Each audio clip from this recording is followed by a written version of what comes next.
You not only forced our son to do household chores and child rearing, but now you're after our money too? Get out of this house, you leeching lazy bum only bringing in $700. I broke into a cold sweat as my mother-in-law pointed a knife at me and shouted. I was heartbroken after all. I was doing all the work and taking care of the kids in place of my jobless husband. I had reached my breaking point. I abandoned the chores, grabbed my child, and decided to head back to my parents' house. My name is Emily, 23 years old, living with my husband, our child, and my mother-in-law.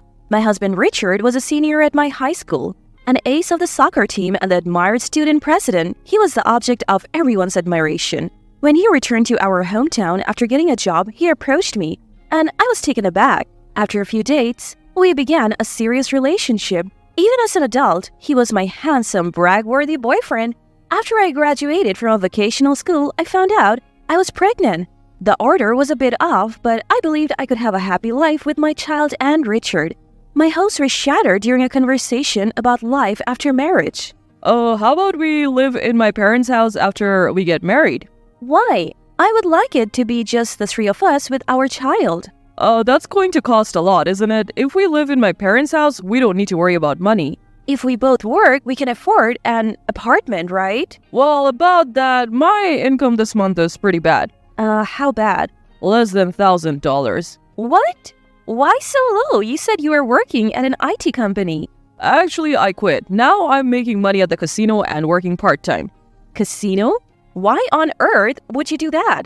Apparently, he quit his job after just 1 month. If you're willing to cover all the expenses, I'm fine with living in an apartment. His detached tone made me anxious, wondering if I was the only one excited about our new life. Seeing my concern, he held both my hands tightly.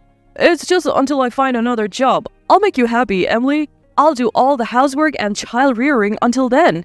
Believing in his words, we got married. We started our life in his parents' house. After safely giving birth, I resolved to work hard for my son. Both Richard and my mother-in-law seemed happy, and I was looking forward to our future life together. However, even after the birth, Richard didn't do any housework or child rearing, spending his days at the casino. Off to the casino again? What about the housework and child rearing? When I pointed out his broken promise, Richard suddenly yelled back at me. Don't you dare! Tell me what to do. Confused about why I was being yelled at, mother-in-law showed up having heard the commotion. What's all this noise? Oh, it's just that I'm busy with work and she's asking for help with housework and child rearing. What? That's a wife's job.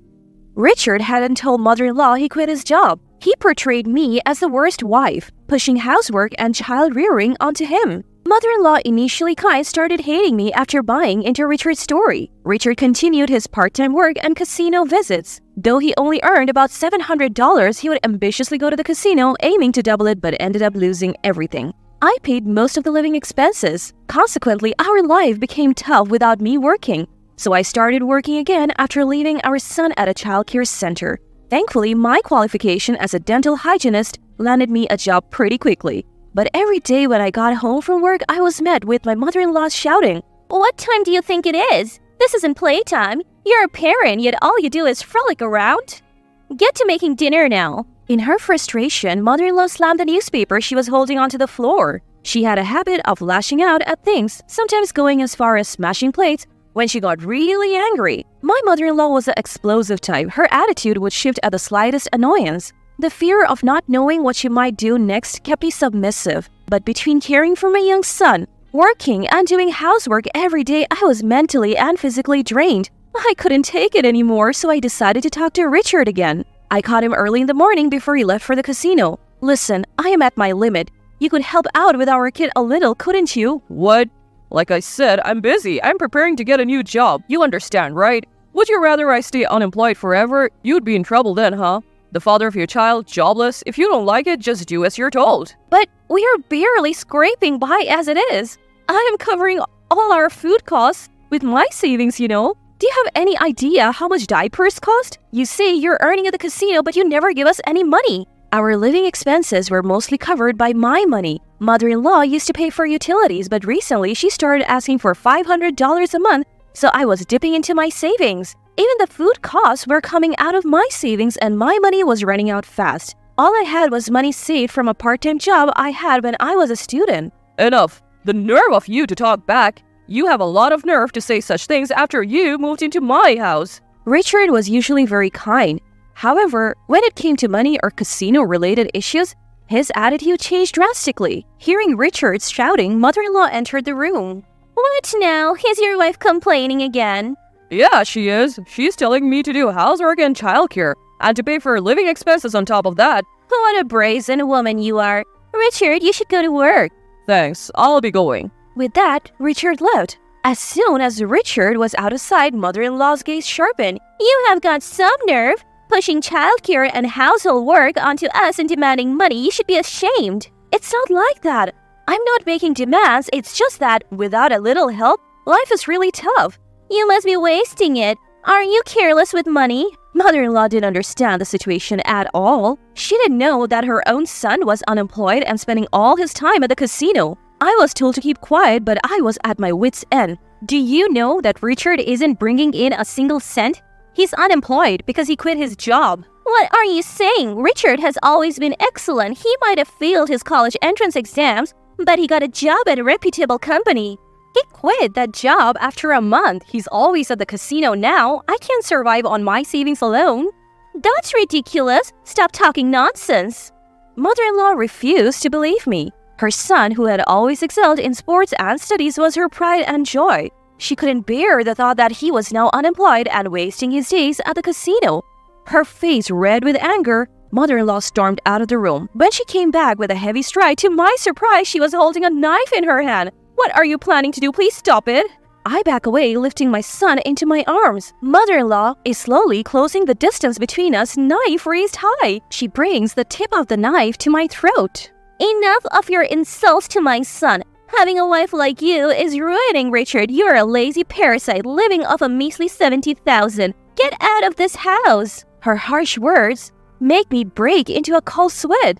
The slightest movement could cause the blade to harm my son. Seeing my silence and my pale face, mother-in-law seems satisfied and lowers the knife. Good, you understand. Parasites like you are not wanted anywhere. Just stay quiet and do your housework. She throws these words at me before returning to her room. Released from the tension, I collapsed onto the ground. Sensing something wrong, my son started to sob. As I stroked his back, I made a decision. We can't live in this house any longer. It's unbelievable that someone would threaten with a knife so casually. She doesn't even seem human. Up until now, I have been swayed by Richard's sweet words. After every shouting match, I used to think that I needed to support him, that he would fall apart without me. But I have reached my limit. Above all, my most powerful thought was that I had to protect my crying son in my arms. I can't raise my son in this house. I decided to leave. The next day, a stern-faced mother-in-law speaks to me in the morning. Emily, please prepare for my husband's memorial service next week. All our relatives will be there, so make sure everything is perfect. She leaves for a neighbor's house without waiting for my reply. Next week is my father-in-law's memorial service. Richard and mother-in-law had been talking about ordering a grand feast and sharing memories of father-in-law. I have been tasked with all the preparation, but I am not listening anymore. As soon as Richard and mother-in-law are out, I hastily pack my things and flee the in-laws' house. I don't have much, just my clothes, my son's toys, and diapers. When I get back to my parents' house, they're surprised. But when I tell them everything, my mother is moved to tears and holds me tight. My usually calm father is very angry and tells me to rest at home. Then, that evening, the phone rings. It must be Richard, wondering why I haven't returned to make dinner. I ignore the call and block his number. The next day, mother-in-law and Richard show up together at my parents' house. They're banging on the door early in the morning. My parents try to drive them away, but I tell them to let them in. When I open the door, they start shouting immediately. How dare you leave without a word? What kind of wife are you? Don't you think it's strange to leave without saying anything? Can you please not shout? You're disturbing the neighbors. I keep my voice calm, suppressing the urge to say who's the real problem here. When they see my attitude, they try to grab me, but my father steps in. We will call the police if you resort to violence. Let's talk inside first. With my parents present, I started the conversation with mother-in-law and Richard. Why did you leave without saying anything? I had reached my limit. Housework, childcare, and my job all overwhelming me, and yet you never lifted a finger to help, despite my pleas. Well, I was busy too. Busy at the casino? Like I've already said, our son doesn't go to casinos. Stop spreading lies. It seemed like the mother-in-law still thought Richard was working. It's unthinkable because he's such a good son. She must think like that. Ignorance is bliss. So, mother-in-law, where do you think Richard is employed? At a securities company. I saw the job offer letter after all. Well, we should call them and find out if Richard is still there. That would settle it. What? Wait a minute. Richard was obviously flustered. What's the problem? If you're working there, it shouldn't be an issue. Well, that's, Ignoring the visibly sweating Richard, I dialed a securities company on my phone. I switched the call to speaker mode so everyone could hear and asked if Richard was working there. That individual resigned several years ago. If memory serves me right, he was with us for just about a month. What? The words from the phone left mother-in-law speechless. Richard was looking down, his fist clenched. Did you really quit? Why? Because it was frustrating. Every day was just grunt work and the boss would yell at me for the smallest mistakes. That's harassment. Richard, why don't you tell us what you've been doing since? I'm, job hunting? How many years have you been job hunting?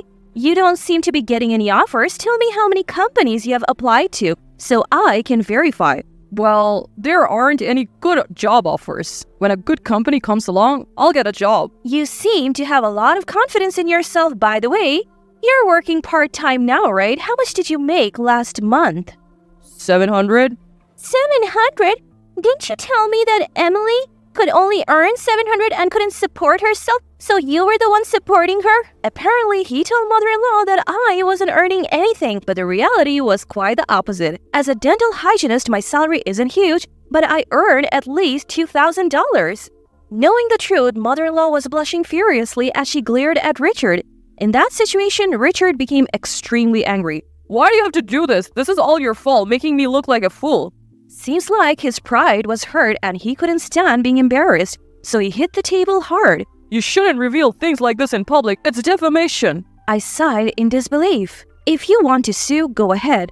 But I'll sue you for threatening me with a knife too. Besides, lawsuits aren't free. Do you have the money? At that, Richard clicked his tongue. He probably spent all his earnings for this month at the casino. As mother-in-law was in shock, after learning the truth about Richard's unemployment, I laid it out for her. I am the one earning all our living expenses. When we got married, Richard said he would take care of housework and childcare in place of my job. But after we married, he did none of it. That's different from what I heard. Mother-in-law just went ahead and trusted whatever Richard told her, right? She got upset when I asked for help with the chores and childcare. She even pointed a knife at me and told me to keep quiet and do my housework. I could see my mother-in-law's face turning pale. Standing in front of my parents being called out for her misconduct, she looked uncomfortable. Mother-in-law, you haven't contributed a penny to the household either. We have been living on my income this whole time. I have no intention of working for you any longer. So I would like a divorce, please. Divorce? Hold on a second. Don't just drop that bombshell all of a sudden. Yes, that's right. I'll help out too. So please come back. No, thank you. When I made my stance clear, their eyes widened in surprise. They were likely startled because I, who had always acquiesced after being yelled at or persistently begged, had clearly refused this time. I don't want to live with a person who threatens me with a knife just to get their way. I'm tired of living with Richard, who does nothing but gamble at the casino all day. I am going to make sure you pay me compensation for all the hard work I have put in so far, as well as child support. No way! That's going to be a problem. I can't possibly ever to pay that much. Well, then quit gambling right now and start paying. But there is no way I can do that. I don't have a job. I was appalled by Richard's stupidity. You don't have a job because you're too picky about what work you do. Don't you have any desire to do whatever it takes? There aren't many companies out there that would hire someone without any significant qualifications or work experience. Don't take society for granted. Many people are out there working their hardest in difficult situations to earn a living. Yet people who quit their jobs at the drop of a hat because they got angry or didn't enjoy their work, no one's going to want to hire them. He keeps saying he'll find a job someday, but there is no way he will manage it at this rate. I'll contact you through my lawyer about the divorce proceedings. Please do not contact me at all from now on. What kind of selfish... What's going to happen to us? At my curt words, mother-in-law flared up in anger. I made a deliberately puzzled face and responded to mother-in-law's words. I don't know, earn a living on your own? You heartless woman. Heartless? I don't want to be called that by you, remember? When you said, The parasite living off a measly $700 per month is a nuisance? Leave my house? Do you remember saying that to me, your daughter-in-law, while holding a knife to my throat? By the way, the lazy person making $700 a month is right next to you. Are you not telling him to leave? As I spoke, mother-in-law started shaking with rage. Maybe I went too far. Mother-in-law leaned over and grabbed my collar. Stop it. I told you, I will call the police if you lay a hand on her. My father forcefully pulled her off of me, but she was too riled up. So not only threats with a knife, but physical violence too? How barbaric. Don't you think it's better not to compound your crimes any further? Mother-in-law glared at me resentfully. Ignoring my mother-in-law, I turned my gaze to Richard. I believed he would change, but I'm giving up on that now. I need to protect our son. I won't trouble you anymore. I'll take care of the money, the housework, and the childcare, so please, come back. You will take care of the money? Really? Even with careful budgeting, it's over $1,000 a month. Can you earn that? Upon hearing my words, Richard's face turned pale. He had never made more than $1,000 since he quit his job. But I have mom's pension. What? So you're telling me you're dependent on my pension now? Even my mother-in-law couldn't keep her calm at his absurd words. There's nothing else I can do. I don't have a job now. I'm doing part-time work. Can't we try to work things out? My father, hearing Richard's unyielding stance, finally spoke up.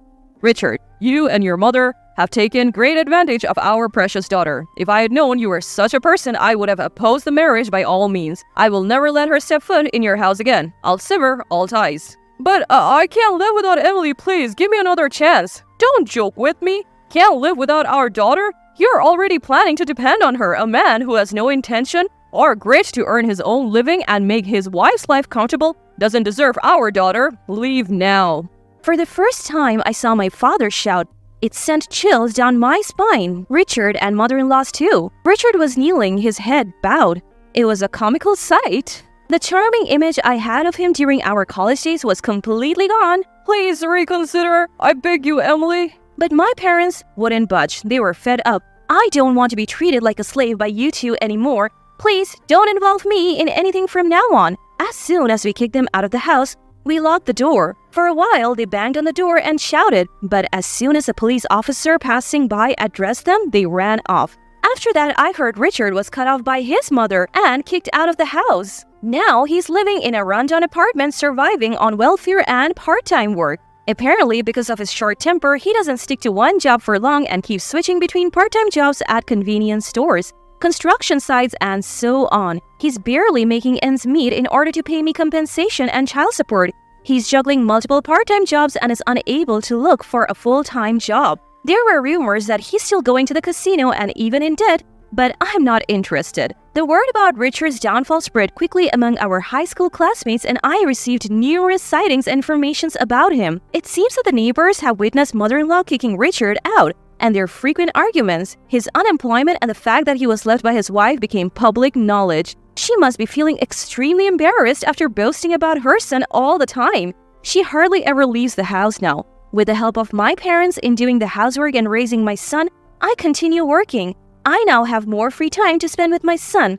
I don't need to leave him at the childcare center since my parents take care of him, so everything has been great. I wish I had divorced sooner. From now on, I'm going to cherish the time I spend with my son and watch him grow up closely.